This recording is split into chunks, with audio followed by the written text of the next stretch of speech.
Sekalian, kami minta waktunya. Ribuan warga mengantri sejak pagi tadi di terminal penumpang pelabuhan Bandar Deli Belawan, Medan, Sumatera Utara.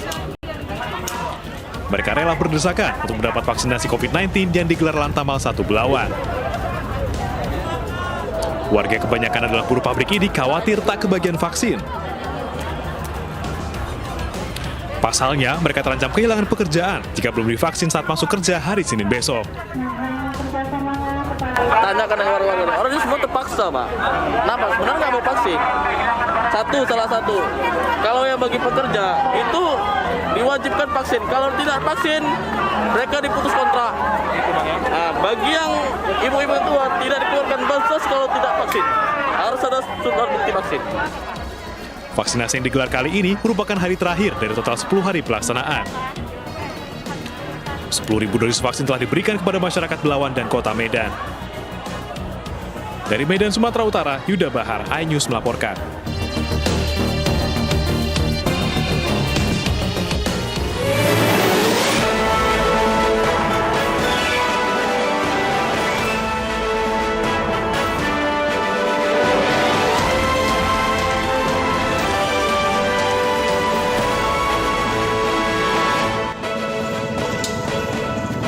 Tawuran antar pemuda kembali terjadi di Medan Belawan, Medan, Sumatera Utara.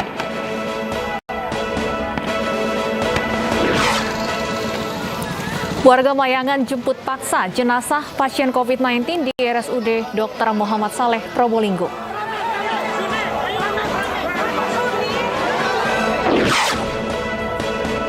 Penjual kopi asal Tasikmalaya yang dipenjara akibat langgar PPKM darurat bebas.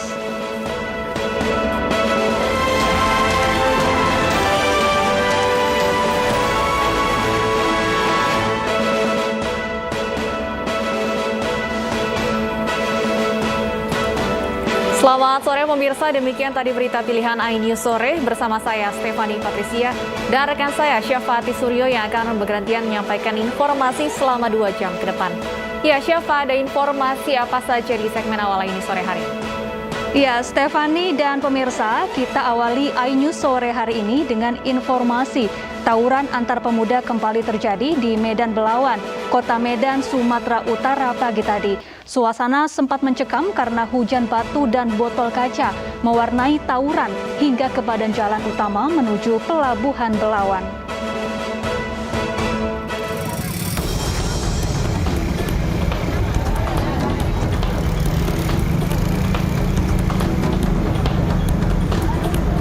Dua kelompok pemuda kawasan Lorong dan kawasan Gang Belawan saling lempar batu dan botol kaca.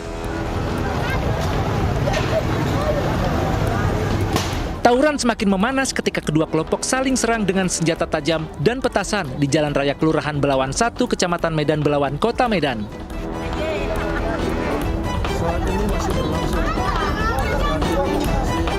Aksi tawuran ini diduga buntut dari salah satu pemuda dibacok oleh warga kubu seberang hingga luka serius di bagian pinggang kiri dan harus dirawat intensif di Rumah Sakit Pringadi Medan. Tawuran berhenti setelah petugas kepolisian dari Polres Pelabuhan Belawan tiba. Tawuran ini terjadi selama berjam-jam mulai dari Minggu dini hari hingga siang tadi. Dari Medan, Sumatera Utara, Yuda Bahar, iNews melaporkan. Pemirsa, puluhan warga Kelurahan Mayangan menjemput paksa jenazah pasien COVID-19 di RSUD Dr. Muhammad Saleh, Probolinggo. Banyaknya massa membuat polisi kewalahan dan tak mampu menahan aksi warga.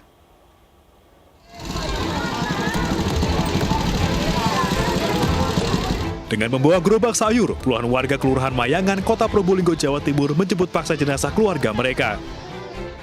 Aksi nekat ini mereka lakukan karena keluarga menolak jenazah dimakamkan dengan protokol COVID-19. Keluarga berdalih pasien meninggal akibat sakit jantung dengan hasil swab antigen non-reaktif. Namun pihak rumah sakit menjelaskan hasil rekam medis paru-paru pasien menunjukkan gejala COVID-19. Untuk menghindari hal yang tidak diinginkan selama swab PCR belum keluar, pemakaman sebaiknya dilakukan dengan protokol COVID-19. Itu salah paham. Salah paham ya. Karena dari hasil antigennya itu kok negatif. Oh gitu. Cuman suspeknya dia mengarah pada konfirm positif. Nah, jadi kita nggak bisa mencegah lebih banyak orang. Banyaknya massa membuat aparat yang bertugas tidak berkutik dan hanya bisa pasrah membiarkan jenazah dibawa pulang. Selanjutnya, Satgas Covid setempat akan melakukan mediasi dan penyemprotan disinfektan di rumah warga untuk mencegah penyebaran COVID-19. Dari Probolinggo, Jawa Timur, Hana Purwadi, iNews melaporkan. Sementara itu, pemirsa, polisi akan menindak warga yang mengambil paksa dan membakar peti jenazah COVID-19 di Bondowoso, Jawa Timur. Seluruh warga yang terlibat juga diwajibkan mengikuti swab tes PCR.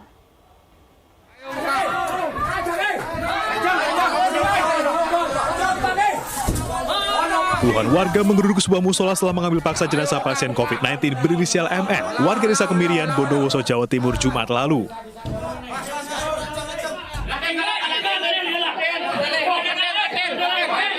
Mereka pun membuka paksa peti dan mengangkat jenazah untuk dimandikan, disolatkan dan dimakamkan tanpa protokol kesehatan. Pembakaran peti. Tak hanya itu, setelah mengeluarkan jenazah, warga beramai-ramai membakar peti yang terbuat dari kayu. Pasca kejadian, polisi turun tangan menyelidiki kasus perebutan paksa jenazah COVID-19 ini. Polisi akan memeriksa warga yang terlibat. Selain itu, warga yang terlibat juga diwajibkan mengikuti tes PCR. Dari Bondowoso, Jawa Timur, Rizky Amirul Ahmad, iNews melaporkan. Pemirsa, 1 orang tewas akibat kecelakaan beruntun yang melibatkan 6 kendaraan di Jember, Jawa Timur. Kecelakaan diduga akibat sopir salah satu kendaraan ugal-ugalan saat berkendara.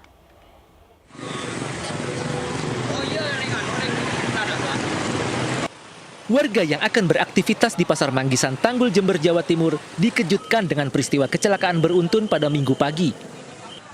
6 kendaraan yang terlibat kecelakaan, masing-masing truk, pick-up, minibus, sedan, dan sepeda motor sudah dalam kondisi ringsek. 1 orang tewas dalam kecelakaan beruntun ini, yakni seorang pengendara motor. Sedangkan 3 korban luka langsung dibawa ke rumah sakit. Warga dan polisi kemudian mengevakuasi kendaraan yang terlibat kecelakaan. Menurut keterangan saksi, kejadian bermula saat truk pengangkut cabai dari arah Jember, Surabaya melaju dengan kecepatan tinggi. Lantaran jalanan gelap, truk menabrak beberapa kendaraan yang ada di depannya. Di TKP kita temukan truk pickup Brio dalam kondisi rusak dan sepeda motor terjepit oleh Brio dan pickup. Jajaran Polantas Polres Jember masih melakukan penyelidikan untuk mengungkap penyebab kecelakaan. Dari Jember, Jawa Timur, Bambang Sugiarto, iNews melaporkan. Warga Teluk Gong, Jakarta Utara mengais puing-puing rumahnya yang terbakar kemarin sore. Ratusan keluarga terpaksa mengungsi di musola.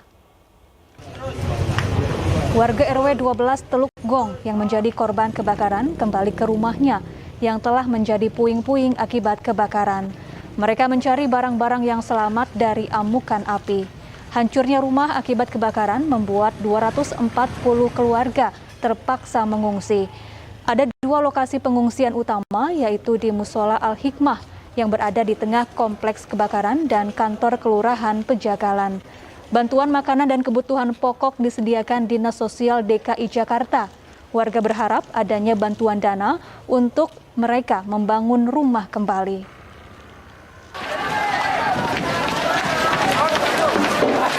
Sebelumnya, kebakaran terjadi kemarin sore. 9 mobil pemadam kebakaran diterjunkan untuk memadamkan kobaran api yang melahap puluhan rumah petak di Jalan Lindung, Teluk Gong, Penjaringan, Jakarta Utara. Api cepat membesar karena bangunan semi permanen terbuat dari material yang mudah terbakar. Butuh waktu lebih dari 1 jam hingga api bisa dipadamkan petugas. Setidaknya lebih dari 30 bangunan yang terdiri dari ratusan kontrakan dan kios pasar ludes. Penyebab kebakaran hingga kini masih diselidiki.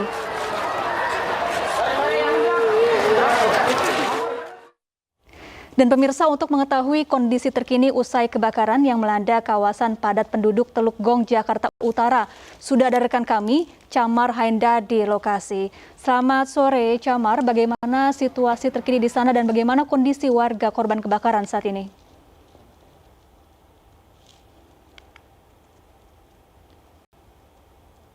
Camar. Gong, Jakarta Utara, di mana saat ini kami melihat masih banyak warga yang mengais puing-puing sisa-sisa kebakaran dengan harapan nantinya mungkin masih ada barang ataupun sisa-sisa dari harta benda mereka yang dapat diselamatkan.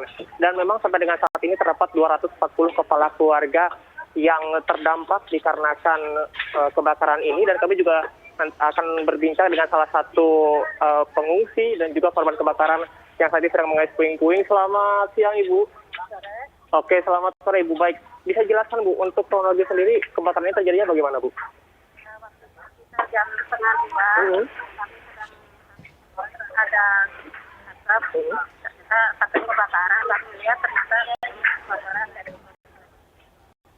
Oke, ini kan memang untuk bangunan ini sendiri terdiri dari bangunan semi permanen ya, Bu, ya. Terus saat ini mengungsinya di mana, Bu? Kami mengungsi di musola masjid.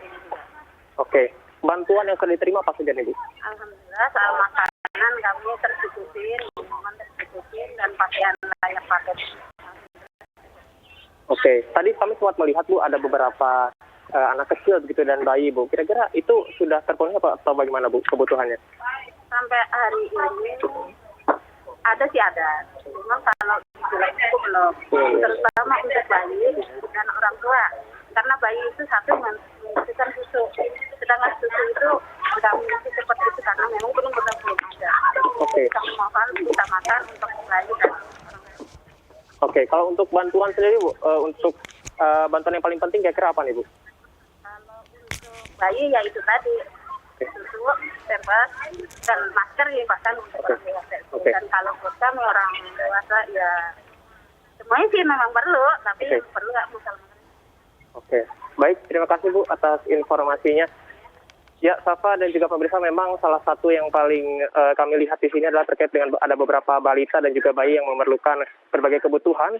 Serta kami juga sempat melihat beberapa masyarakat yang berharap tentunya ada bantuan dana agar mereka dapat membangun rumah mereka kembali.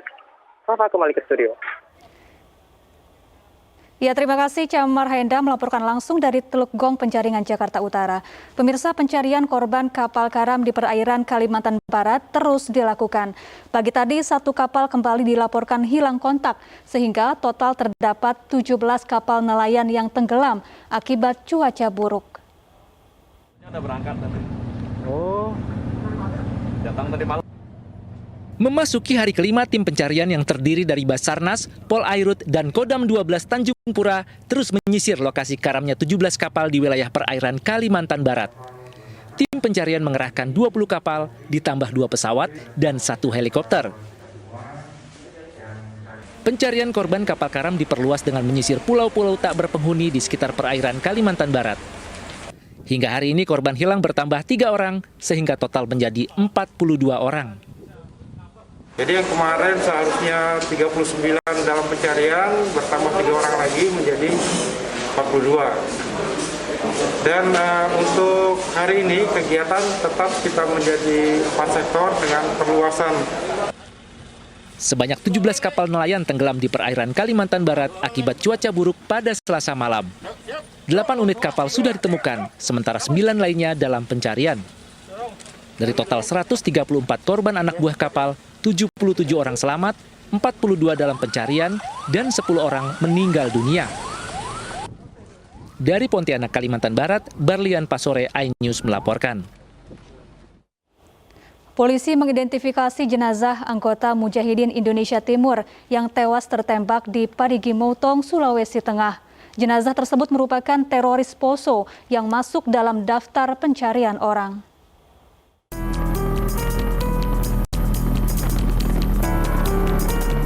Satgas Madago Raya terlibat baku tembak dengan kelompok pimpinan Ali Kalora di Desa Tanah Lanto, Parigi Motong, Sulawesi Tengah, Sabtu kemarin. Dalam peristiwa ini, 1 orang anggota Mujahidin Indonesia Timur tewas tertembak. Jenazah langsung dibawa petugas dan diidentifikasi. Hasil identifikasi, jenazah merupakan teroris Poso yang masuk dalam daftar pencarian orang. Setelah terjadi kontak tembak di pegunungan Buanasari, Desa Tole Induk, Kecamatan Torwe, Kabupaten Parimo, yang mengakibatkan 1 orang DPO tewas. Kemudian dari hasil olah TKP didapatkan beberapa barang bukti, antara lain satu pucuk revolver, kemudian 1 buah bom lontong, parang, dan sebagainya, barang-barang kecil lainnya. Sebelumnya pekan lalu 2 anggota Mujahidin Indonesia Timur juga tewas dalam baku tembak dengan petugas. Dengan demikian tersisa 6 orang yang masih buron. Dari Palu, Sulawesi Tengah, Jimmy Hendrik, iNews melaporkan. Penjual kopi asal Tasikmalaya yang dipenjara akibat langgar PPKM darurat bebas. Informasinya akan disampaikan oleh rekan saya, Stefani Patricia, usai jeda.